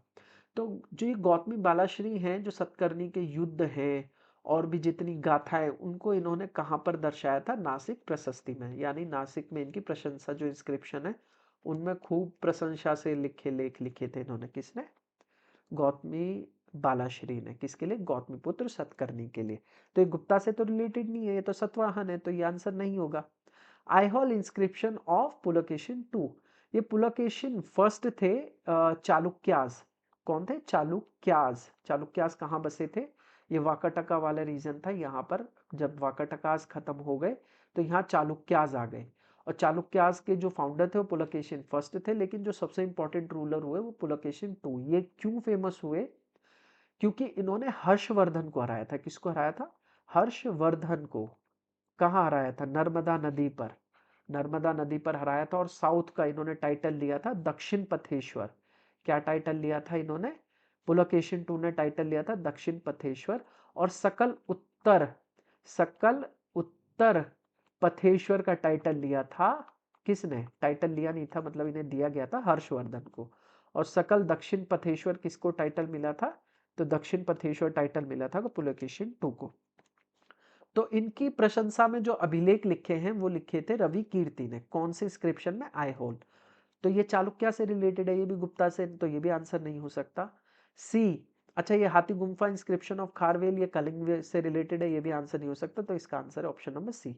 अलाहाबाद पिलर इंस्क्रिप्शन समुद्रगुप्त, जिन्हें नेपोलियन ऑफ इंडिया भी कहा जाता है। किसने कहा था नेपोलियन ऑफ इंडिया? तो नेपोलियन ऑफ इंडिया इन्हें कहा था वी ए स्मिथ ने। किसने कहा था? V A Smith. म्यूजिक में इनकी रुचि थी, वीणा पे भी, सॉरी वीणा कह रहा हूँ, सिक्कों पे भी वीणा बजाते हुए इन्हें दिखाया गया है। और इन्होंने बहुत सारे जो क्षत्रिय उनको मारा था, और काफी सारा रूल, एक तरीके से कह सकते हैं कि जो एक्सपेंड हुआ था, गुप्ता पीरियड ऑफ फ्लरिश हुआ था, वो समुद्रगुप्त के टाइम पीरियड में हुआ था। तो इनके बारे में जो प्रशंसा करी है वो किसने करी है? वो करी है हरिसेन। हरिसेन ये संधि विग्रही का भी थे, और इन्होंने बस नगर श्रेष्ठी का टाइटल नहीं लिया था। तो ये कोर्ट में थे समुद्रगुप्त की, इन्होंने इलाहाबाद या कह सकते हैं प्रयागराज इंस्क्रिप्शन, पिलर इंस्क्रिप्शन पे समुद्रगुप्त की खूब प्रशंसा की है। ठीक है, तो इसका आंसर है ऑप्शन नंबर सी। बढ़ते हैं नेक्स्ट क्वेश्चन की तरफ। अगला क्वेश्चन है question number 29, determine the correctly match pair for Gupta era obligations. गुप्तकालीन दायित्वों में से सही शब्द अर्थ युग्म की पहचान कीजिए। तो 10 अपराध, भोग, अदेय, धन्य, मैंने आपको बता दिया। धान यानी अनाज जो दिया जाता है राजा को, अनाज के रूप में जो टैक्स दिया जाता है उसे धान्य कहते हैं। अदेय यानी ये वो टैक्स हुआ करता था जो ब्राह्मण को लैंड दे दिया जाता था, अब उसका जो भी कर वगैरह वो दायित्व अब ब्राह्मण्स का ही है, और राजा का इसमें कोई कुछ नहीं होता था, अदेय रहता था। तो ये अदेय जो है वो है। भोग, भोग होता था, ये फ्री लेबर नहीं है, वो तो विस्थी है। भोग यानी जो ऑफरिंग्स दी जाती थी राजा को। भाग होता था जो राजा का शेयर होता था प्रोड्यूस में, तो ये भी नहीं है। 10 अपराध यानी फाइन फॉर 10 ऑफेंसेस, 10 अपराध थे जिस पर जो दंड हुआ करता था वो उसमें 10 अपराध में था, तो ये इसका सही आंसर है। बढ़ते हैं नेक्स्ट क्वेश्चन की तरफ, ये गुप्ता पीरियड में था। 30वां क्वेश्चन कहता है कि which term meaning pair is accurately in relation to Gupta dynasty. देखो आप देख रहे हो एडमिनिस्ट्रेशन से बहुत क्वेश्चन आए, किसी के बारे में नहीं आया है, किसी राजा के बारे में कोई जिक्र नहीं आया, एडमिनिस्ट्रेशन से क्वेश्चन आ रहा है। अब देखो एडमिनिस्ट्रेशन से आया तो ये क्वेश्चन भी आ सकता है कि एडमिनिस्ट्रेशन कैसा था, तो डिसेंट्रलाइज एडमिनिस्ट्रेशन था इनका। डिसेंट्रलाइज मैंने आपको पहले ही बता दिया, जिसमें सारी पावर राजा के हाथ में नहीं होती है, वो जिस पार्ट को जीतता है वहीं के राजा को राजा रहने देता है, बस उससे कर लेता है। और बाकी उस राज्य की जो एडमिनिस्ट्रेशन उसे ही संभालने देता है। ठीक है, यानी एक छोटे राज्य पर तो कब्जा रहता है अपना, बस एक डमी किंग बिठा देता है, ऐसा कुछ है ना। तो वेस्टिका इंजॉयमेंट टैक्स नहीं, वेस्टिका या इसे कह लो विस्टी कह लो, ये फोर्स्ड लेबर को बोला जाता है, फोर्स्ड लेबर, लेबर। तो ये इसका आंसर नहीं है, ये करेक्ट नहीं है, यहाँ पे करेक्ट पूछा है। भाग, फोर्स लेवल, या ये उल्टा कर दिया। भाग होता है जो share of king of produce, जो किंग का जो शेयर होता है प्रोड्यूस में, उसे कहते हैं भाग, तो ये भी नहीं है। अदेय, that which is to be surrender, tribute, due, जिसे अर्पित किया जाना है। किसको अर्पित किया जाता है? अर्पित मतलब सरेंडर कर दिया जाता है, एक तरीके से ब्राह्मण को दे दिया जाता है, ट्रिब्यूट दे दिया जाता है कि इसका जो भी है वो आप रखिए, कर भेंट। तो ये इसका सही आंसर है। 10 अपराध, ये भी गलत है, तो इसका आंसर है सी। बढ़ते हैं नेक्स्ट क्वेश्चन की तरफ। Question number 31, which of the following correctly describe the सर्तवाहा इन गुप्ता डायनेस्टी एडमिनिस्ट्रेशन। ये सर्तवाह कौन होते थे? चीफ आर्टिशन नहीं, चीफ आर्टिशन को बोला जाता प्रथम प्रथम प्रथम कुलिक, प्रथम कुलिका, तो ये नहीं हो सकता। और officer in charge of military equipment नहीं। Head of trading guild representing various trading community, जो व्यापारी समुदाय होते थे उनका जो प्रतिनिधित्व होता था। जैसे आप जानते हो ना कि बहुत सारे जो व्यापार करते हैं तो अपनी मांगों को लेकर कुछ समुदाय बनाते हैं, टैक्स किस तरीके से होना चाहिए। मान लो अब ये भी है ना कि राजा ने बहुत ही फालतू टैक्स लगा दिया और वो मान्य नहीं है, उससे नुकसान हो रहा है, तो वो बात रखने के लिए लीडर चुनना होता है। तो वो लीडर कौन था? तो वो लीडर था सार्थवाह, सार्थवाह। तो head of the trading guild कौन था? सार्थवाह। ठीक है, तो बढ़ते हैं नेक्स्ट क्वेश्चन की तरफ। अगला क्वेश्चन है question number 32, determine the correctly match Gupta fiscal term with its meaning. देखो गुप्ता से कितने क्वेश्चन आए भाई, ऐसा नहीं है ये क्वेश्चन मैंने अपने आप बनाए, ये प्रीवियस ईयर क्वेश्चन है और एक ही सीजीएल से हैं ये सारे क्वेश्चन, सीजीएल 2025 से। बताओ कितने क्वेश्चन पूछे गए। तो हिरण्य, हिरण्य मैंने आपको बताया था, जो कैश में जो सोना चांदी की फॉर्म में जो कर दिया जाता है राजा को, उसे हिरण्य बोला जाता है। तो कंपलसरी लेबर सर्विस नहीं, ये नहीं है। यहाँ पे करेक्टली पूछा है ना। धान्य गोल्ड टैक्स नहीं, धान्य अनाज टैक्स है, ठीक है, जो ग्रेन की फॉर्म में टैक्स दिया जाता है। देखो रिपीट कर रहा हूँ बार बार ताकि आपको याद हो जाए। भोग नहीं, भाग। अगर भाग लिखा होता तो एकदम करेक्ट होता, भोग तो ऑफरिंग्स होती हैं। किंग का शेयर जो होता है प्रोड्यूस का 1/4 जो होता है वो भोग नहीं भाग होता है। ठीक है, वेस्थिका फोर्स लेबर, ये एकदम करेक्ट, इसे वेस्टिका भी बोल लेते हैं, इसे विस्टी भी बोलते हैं, विस्टी वेस्टिका, ये इसका सही आंसर है। बढ़ते हैं नेक्स्ट क्वेश्चन की तरफ। अगला क्वेश्चन है क्वेश्चन नंबर 33, हम अंत की तरफ बढ़ रहे हैं, एंशियंट हिस्ट्री खत्म होने वाली है। Which Rashtrakutas king defeated Parantaka first of the Chola dynasty. Chola वंश के परांतक प्रथम को किस राष्ट्रकूट राजा ने पराजित किया था? कृष्णा फर्स्ट, कृष्णा फर्स्ट ने तो नहीं किया, इन्होंने कुछ काम किया था बहुत इंपॉर्टेंट, वो आप मुझे कमेंट बॉक्स में बताइए। दंती दुर्ग, ये फाउंडर थे किसके? राष्ट्रकूटा डायनेस्टी के। और इन्होंने हिरण्य हिरण्य गर्भ, ये एक रिचुअल भी परफॉर्म किया था। ये एक तरीके से कह सकते हैं कि दोबारा से क्षत्रिय का जन्म होना, यानी ये ज्यादातर वो लोग करते थे जो क्षत्रिय नहीं हुआ करते थे। वो ब्राह्मण्स जो थे उनको खूब पैसा वैसा दे के एक व्यवस्था बनाई जाती थी, बढ़िया एक यज्ञ किया जाता था। अब उस यज्ञ में आहुति देकर ऐसा माना जाता है कि एक नए क्षत्रिय का जन्म हुआ है। तो ये एक तरीके से एक इन्फ्लुएंशियल या एक अवधारणा बनाना कि हाँ मैं भी क्षत्रिय हूँ, तो ये हिरण्यगर्भ जो यज्ञ होता है उससे किया जाता था। तो पूछा भी जाता है हिरण्यगर्भ यज्ञ किसने करवाया था? तो दंती दुर्ग ने करवाया था। ये भी इसका आंसर नहीं है क्योंकि परांतक को इसने नहीं डिफीट किया था, कृष्णा थर्ड ने डिफीट किया था। तो इसका आंसर क्या है? ऑप्शन नंबर सी, कृष्णा तृतीय। बढ़ते हैं नेक्स्ट क्वेश्चन की तरफ। अगला क्वेश्चन है question number 34, who visit the forest in the Tamil epic Silappatikaram. Tamil महाकाव्य शिलापड़िकरम में जंगल की यात्रा कौन करता है? चेरन, चोलन, शेनगुटन या इलांगो। इसका आंसर आप मुझे कमेंट बॉक्स में करना, ये होमवर्क है। अच्छा, मैं सिलापड़ीकरम के बारे में आपको बता देता हूँ। सिलापड़ीकरम ये बुक किसने लिखी है? तो ये लिखी है इलांगो अडिगल ने। किसने लिखी है? इलांगो अडिगल ने। इलांगो अडिगल। ये सेनगुटम कौन है? इन्हें रेड चेहरा भी बोला जाता है। क्या बोला जाता है? रेड चेहरा। इन्हें रेड चेहरा क्यों बोला जाता है?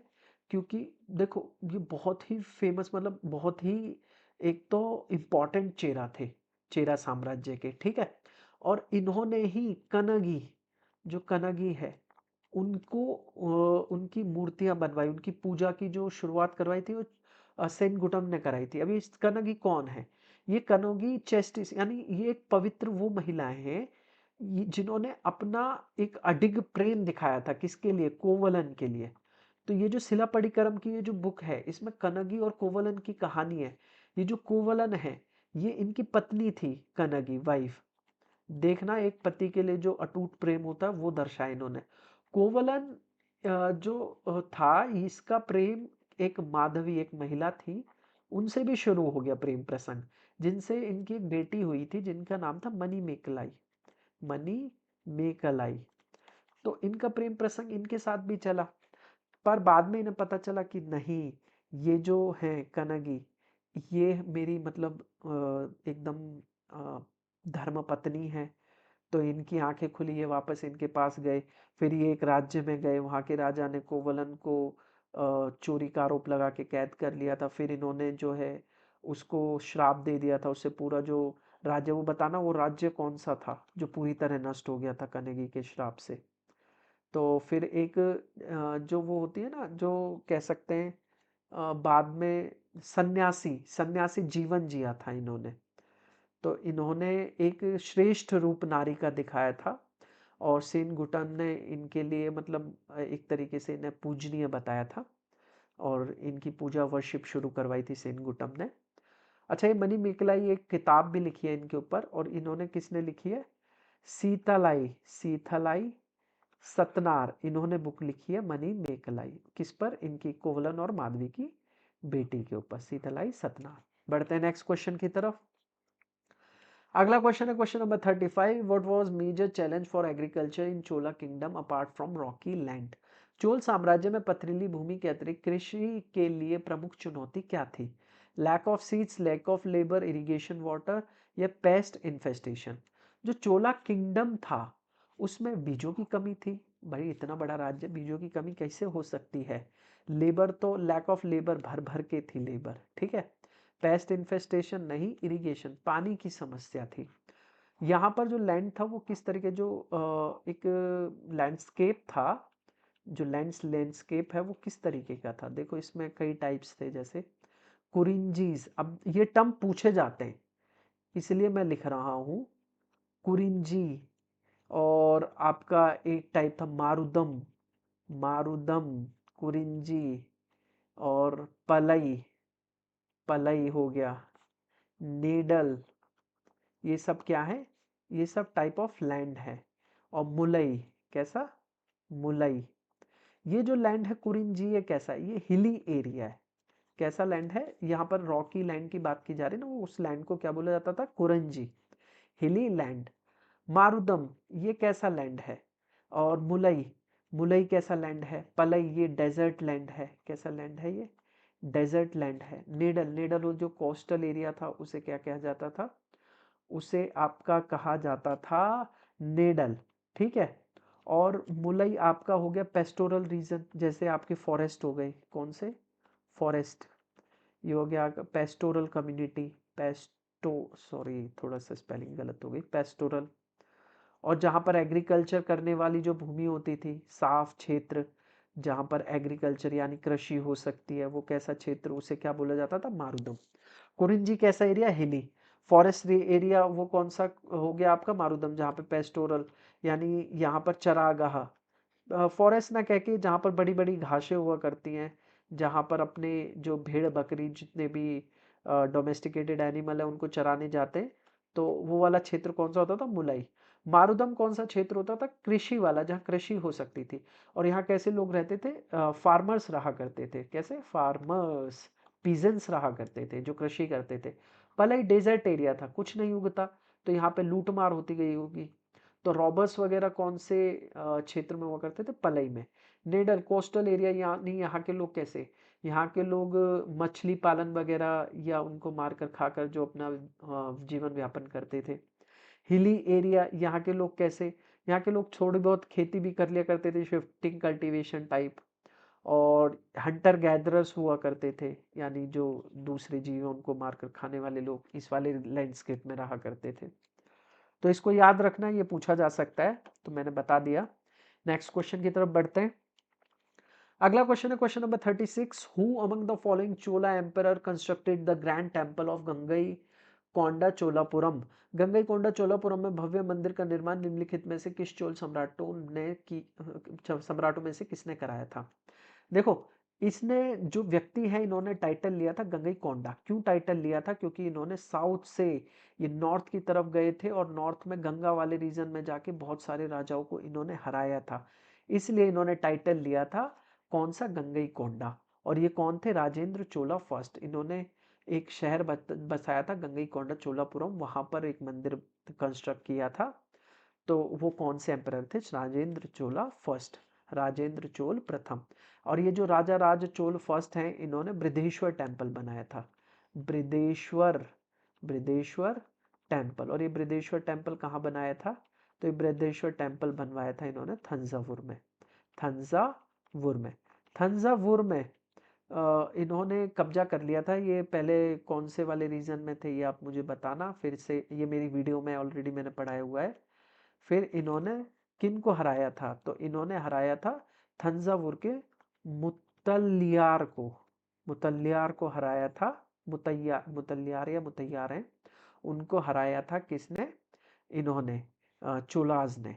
और वापस इन्होंने थंजावुर पे कब्जा किया, वापस नहीं मतलब तक थंजावुर पे कब्जा करके फिर वहां पर राजा राजा चोला ने बृहदेश्वर टेम्पल बनवाया था। ठीक है, तो ये हो गया चोलास के बारे में। ये लेटर चोलास हैं, ये वापस से उभरे थे। पहले अर्ली चोलास थे, फिर बीच में काल भरास का युग आया था जिसमें ये सब डोमिनेंट हो, मतलब डोरमेंट हो गए, फिर वापस से ये उभरे। ठीक है, 879 के आसपास, सॉरी 879 नहीं, ये 848 या 50 के आसपास, और 1279 तक इनका पीरियड चला था, टाइम पीरियड। और काफ़ी फले फूले ये। ठीक है, तो ये दोबारा से उभरे थे। उस टाइम पे इन्होंने ये थंजावुर पे अटैक करके उसको कब्जाया था। फिर इन्होंने खूब मंदिर वगैरह बनवाए थे और खूब विकास किया। इवन इनकी नेवी बड़ी सुदृढ़ थी और इन्होंने काफ़ी सारे लैंड्स, आइलैंड जैसे इंडोनेशिया वगैरह, इन सब पर भी कब्जा किया था। तो बढ़ते हैं नेक्स्ट क्वेश्चन की तरफ। अगला क्वेश्चन है question number 37। Neither the Chola nor the Chera dynasty was directly responsible for the establishment of. ना तो चोल ना ही चेर वंश सीधे तौर पर निम्न में से किस स्थापना के लिए उत्तरदायी न थे? Naval expedition to South East Asia किया था, तो ये भी नहीं हो सकता। तमिल लिटरेरी रेनाइंस यानी तमिल साहित्यिक पुनः जागरण, उसके लिए भी उत्तरदायी थे, ये भी नहीं हो सकता। देवदासी टेम्पल सिस्टम नहीं, इसका आंसर है बहामनी किंगडम। बहामनी किंगडम के उदय में ये दोनों कहाँ से हो गए? तो ये इसका आंसर नहीं होगा। ये तो बहामनी किंगडम कब बना था? आंसर आप मुझे कमेंट बॉक्स में बताना। मैं बता देता हूँ इसका, किसने, हसन गंगुया कह सकते हैं, बहमन शाह, उसने ये किंगडम की शुरुआत करी थी। ये किसके कंटेम्प्ररी था? तो ये विजयनगर एम्पायर के। उन दोनों के बीच में बड़ा टसल था, बहामनी और इनके बीच में। ठीक है, सॉरी, बहामनी और विजयनगर के बीच में। तो ये नहीं है, मतलब ये इसका आंसर है। ये दोनों डायरेक्टली इससे उत्तरदायी नहीं है या इससे रिलेवेंट नहीं है, तो इसका आंसर ऑप्शन नंबर डी है। बढ़ते हैं अगले क्वेश्चन की तरफ, और ये सेकंड लास्ट क्वेश्चन है, इसके बाद एक ही क्वेश्चन रह गया है। और आप बिल्कुल अगर जुड़े हैं तो आपको दिल से थैंक यू। और थैंक यू क्या, ये लगा लो आपके लिए बहुत ही इंपॉर्टेंट वीडियो थी ये। अगर आपने यहाँ तक कर लिया तो समझो कि आप बहुत सारे स्टूडेंट से बहुत आगे चल रहे हैं, क्योंकि आपने वो क्वेश्चन कर लिए हैं जो शायद बहुत सारे स्टूडेंट ने नहीं किए होंगे, क्योंकि शायद ये क्वेश्चन उनको अभी अवेलेबल भी नहीं हो पाए होंगे, क्योंकि ये इसी साल पूछे गए। और आप जानते ही हो कि बहुत सारे गोपाला ने इंस्ट्रक्शन निकाले थे और बहुत सारी बातें की थी कि ऐसे नहीं कर सकते, वैसे नहीं कह सकते, यहाँ नहीं पढ़ा सकते, वहाँ नहीं पढ़ा सकते, तो उसकी वजह से भी बहुत दिक्कतें हुई थी। नहीं तो ये क्वेश्चन कब के हो जाते। तो ये मैं आपके लिए लाया हूँ, तो आपने किए हैं तो बहुत बहुत धन्यवाद आपका। और जुड़े रहिए, बस एक और क्वेश्चन और है। तो अगला क्वेश्चन है, what does the term ur refers to the context of early South India villages. दक्षिण भारत के प्रारंभिक ग्रामों के संदर्भ में उर शब्द का क्या अर्थ है। उर शब्द का क्या अर्थ है, एक टैक्स ऑफिशियल होता था, नहीं। टेम्पल प्रेस्ट होता था, नहीं। विलेज असेंबली और काउंसिल, तो यही इसका आंसर है सी। और अब मिलिट्री कमांडर, सैन्य कमांडर होता था, नहीं। देखो क्या होता था, दक्षिण भारत के प्रारंभिक ग्रामों के संबंध में उर जो है एक विलेज असेंबली है। और चोला के टाइम पीरियड में जो सिस्टम था, लैंड सिस्टम था, जैसे प्रोविंस होता था, प्रांत होता था, वो नाडु में डिवाइडेड था। ठीक है, नाडु बोलते हैं प्रोविंस को, प्रांत को, चोला के टाइम पीरियड में। और ये नाडु उर में, उर किसे बोला जाता है, जो टाउन होते थे ना, टाउन, जो वो एक तरीके से जो थोड़े शहरी क्षेत्र जहां पर क्या होता है, जहां पर आप व्यापार करने आते हैं, वैसी जो व्यवस्थाएं होती थी उसे उर बोला जाता था। और जो बड़े गांव होते थे उन्हें बोला जाता था पैरूर, और जो नॉर्मल गांव होता था उन्हें बोला जाता था सिरूर। तो ये एक तरीके से एडमिनिस्ट्रेशन के लिए भी बहुत इंपॉर्टेंट था कि हम जो व्यवस्था है, नगरीय व्यवस्था, उसको डिवाइड कर लें। फिर यहाँ पर जैसे नाडु के जो चीफ होता है उसे गिरधर बोलते थे, है ना। तो यहाँ पर ये व्यवस्थाएं बनाई हुई थी। तो वैसे साउथ इंडियन में उर जो बोला जाता था, रेफर किया जाता था साउथ इंडियन विलेज में, तो वो विलेज असेंबली और काउंसिल को भी किया जाता, ग्राम सभा या ग्राम परिषद को भी। ठीक है। और जो चोलाज है उसमें उर का मतलब टाउन भी हुआ करते थे। ठीक है। तो अगले क्वेश्चन की तरफ, आखिरी क्वेश्चन है question number 39। Match the dynasty in column A with the regions in column B. ये जो ए है और उसको बी से हमको मैच करना है, कोई भी एक कर लो। राष्ट्रकूटास, पालास, गुर्जर, प्रतिहार, इनमें से तीन में से कुछ पता हो, और या चोलास। चोलास हमको पता है, चोलास कौन से वाले रीजन में, तमिलनाडु वाले रीजन में, थंजावुर। तो ये तमिलनाडु वाले रीजन में होंगे, यानी इनका कनेक्शन D2 से होगा, यानी डी ऑप्शन तो सीधे सीधे रिजेक्ट हो गए। अब पालाज आपको पता है, या राष्ट्रकूटा या गुर्जर। राष्ट्रकूटाज मुझे लगता है आपको पता होंगे, इस वाले रीजन में थे, दक्कन वाले क्षेत्र में, दक्कन वाले क्षेत्र में, यानी वेस्टर्न दक्कन। तो बी फोर एक ही ऑप्शन में, वही इसका आंसर है, ऑप्शन नंबर ए। सभी रिजेक्ट हो जाते हैं, ना ये होगा, ना ये होगा, ना ये।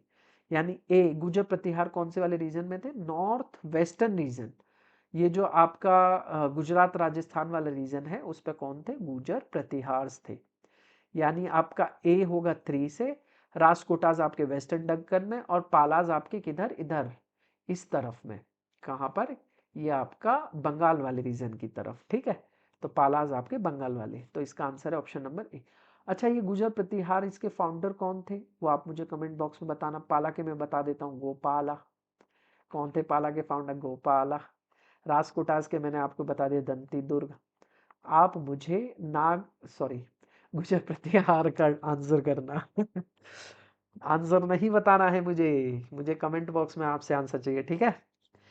तो अब आप बताइए, हो गई वीडियो खत्म, और मज़ा आया मुझे पढ़ाने में, तो अब मज़ा आया होगा आपको पढ़ने में भी। और शानदार वीडियो रही मुझे लगता है, मुझे तो ऐसा लगता है कि बढ़िया वीडियो रही होगी।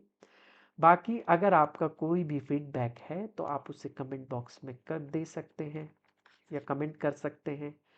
साथ ही साथ जितने भी क्वेश्चन दिए उसके भी आप कमेंट कर सकते हैं। ऐसा करने से क्या होगा, ऐसा करने से क्या आपको नंबर मिलेंगे, ऐसा नहीं है। ऐसा करने से देखो आपका 1 या 2 सेकंड तो जाएगा, कि आप ढूंढोगे, अगर नहीं पता है, 1-2 मिनट, सेकंड कह रहा हूं मैं, 1-2 मिनट तो जाएगा। पर ये जरूर होगा कि ऐसा करने से वो जो फैक्ट है वो आपको हमेशा के लिए याद रह जाए। ठीक है। इसलिए मैं कोशिश करता हूं कि आप कमेंट करो, बाकी मेरी कोई ऐसी इच्छा नहीं है। बाकी कुछ अगर आपको वीडियो अच्छी लगी है तो वो भी प्लीज़ कमेंट में आप बता देना, और लाइक और हाइप कर दिया करो। उससे बड़ा फ़ायदा होगा, ये फ़ायदा होगा कि ये सब जो है ये फ्री में है, मैं आपको फ्री में पढ़ा रहा हूँ। पर ऐसा करोगे, अगर आप लाइक करोगे, हाइप करोगे, या आप वीडियो पूरी देखोगे, तो ये चीज़ थोड़ी सी ट्रेंडी हो जाती है। आगे जो एल्गोरिदम ऐसे आप जानते हो कि फिर यूट्यूब आगे की तरफ इसको भेजता है। और ऐसा होने से जो है मुझे शायद थोड़ी सी और लोगों में मेरी जानकारी बढ़ेगी, और हो सकता है आपके लिए ऐसा अच्छा अच्छा कंटेंट मैं आगे लाता रहूँगा। मतलब एक तरीके से मुझे भी मोटिवेशन चाहिए ना, जैसे आपको पढ़ने के लिए मोटिवेशन चाहिए, मुझे पढ़ाने के लिए मोटिवेशन चाहिए, तो वो मोटिवेशन आप मुझे दीजिए। और शेयर कीजिए वीडियो को ज़्यादा से ज़्यादा। शेयर करने से ये होगा कि देखो, ऐसा नहीं है कि शेयर करने से आप कोई और ज़्यादा पढ़ लेगा ऐसा कुछ नहीं होता है, ठीक है। आप शेयर करते हो तो एक बढ़िया कंटेंट सामने वाले व्यक्ति के पास जाता है, ठीक है। और फिर जो है ये चीज़ें शेयर करने से ज़्यादा प्रभावित होती है, मतलब ज़्यादा इसकी ग्रोथ बढ़ती है, ज़्यादा लोगों को पता लगेगा, तो मतलब कि वही चीज़ दोबारा से मुझको मोटिवेशन आएगा, मेरा मोटिवेशन बढ़ेगा, ठीक है, अगली वीडियो बनाने के लिए।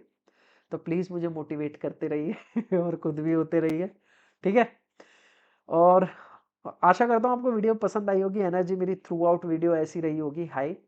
और सब्सक्राइब भी ज़रूर कीजिएगा चैनल को, सब्सक्राइब ज़रूर कीजिएगा। सब्सक्रिप्शन से देखकर वापस से क्या मिलता है, मुझे मोटिवेशन मिलता है। और बाकी पढ़ते रहिए, ठीक है।